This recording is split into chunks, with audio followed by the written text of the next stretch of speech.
Joining me is Representative Steve Smith from New Hampshire. So Steve, I want to keep talking a little bit more about the budget and then maybe switch to some other topics, but the business profits tax. Why is that so important for the Republican Party? Well, I think it's important for everybody. So when you have look what we've done here in Sullivan County. We've worked very hard at the county delegation to make sure that the budget is either level funded, or if there's any movement in that rate at all, it goes down. So if we reduce your tax rate 1%, is that meaningful? No. Does that mean that you're going to go out and buy $3 or $4 million worth of equipment? Maybe, if you do it enough and you create a trend where businesses have confidence that they're probably not going to raise the taxes whenever there is any movement. It goes down a little bit, and it's that confidence. I mean, I don't care if we enact policies that make people invest here tomorrow. I don't even care if we enact policies that make them do it next week. I care deeply that we create a policy of confidence that makes them want to invest in New Hampshire long term, because that's where the jobs come from. That's why it's so important to us. We believe that that incremental decrease that we want to give businesses shows them that government's actually on their side and that we're thinking of them and that we want to make their lives a little easier. When I've talked to a lot of people, they've said that the tax thing may not be the biggest issue. There are other issues that businesses want. Do you see that sort of same sense? Or what are the drivers for businesses making decisions? Again, the stability. That's why if you look into local television, we get commercials from New York State sometimes, and they are spending millions of dollars on a program that gives businesses that will move their 10 years of tax amnesty. Why are they doing that? Because it works, and they're turning a profit on that program.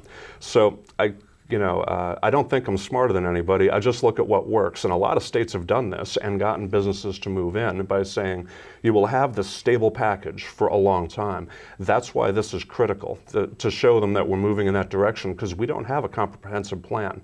This is a small thing that we can actually do. Should the state have a comprehensive plan? For business? Yeah, to attract businesses or to keep, is it to attract, to get them to grow, or to keep them here, or I guess it's probably all three?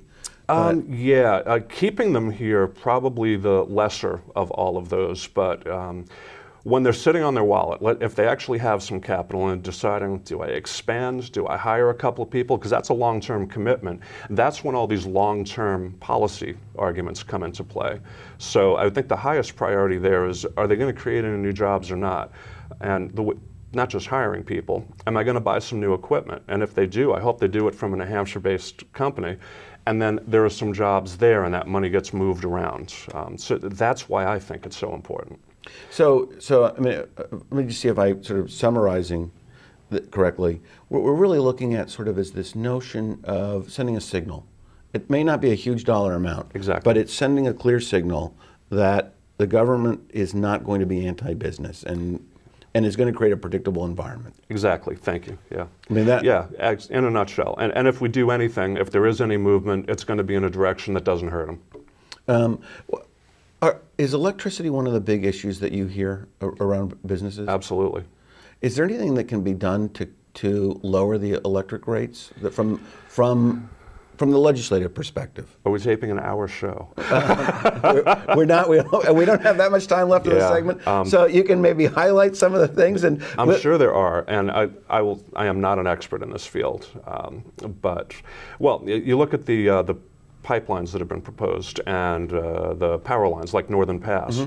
Okay, so what I want to know when I hear those, and I don't have an answer because I'm not an expert, is that electricity coming here? Will it expand the market? Because when there's only one thing you can buy, it costs a ton of money. But if you can go to 5 or 6 sources, well, then the prices come down. We're kind of locked in that. And I read one study that said that the juice was going to go to Connecticut, so we'd see a benefit while they're building it. But then after that, it doesn't actually affect energy. No, we got to stop investing in companies and start paying for solutions. Oh my goodness, we walked on the moon just because we wanted to, but we can't solve this. It's very frustrating. So, I mean, I guess, Mike, the question then is, if Northern Pass, right, just as an example, sure, if that sort of project, if that really fundamentally lowered the rates of electricity significantly and kept them low, would that have a different sort of discussion point? Yeah, I think if they could make a clear case, here's what we're going to do, here's what it's going to cost, here's what it's going to save, it would be a lot easier.